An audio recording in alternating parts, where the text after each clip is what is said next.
তৃষ্ণার্ত কাকের গল্প। একটি মজার ও শিক্ষণীয় শিশুদের গল্প। একদিন ছিল ভীষণ গরমের দিন। মাটিতে ফাটল ধরেছে, পুকুর শুকিয়ে গেছে।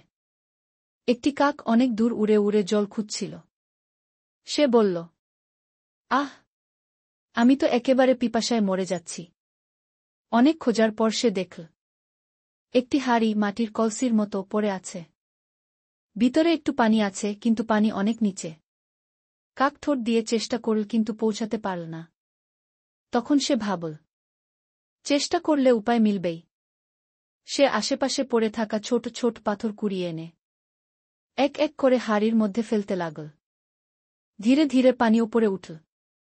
কাক খুশি হয়ে বলল, আহা, এবার তো আমি জল খেতে পারব।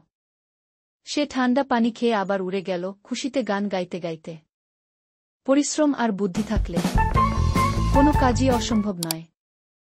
গল্পের শিক্ষা: বুদ্ধি আর ধৈর্য দিয়ে যে কোনো সমস্যার সমাধান করা যায়। চেষ্টা করলে উপায় মেলে।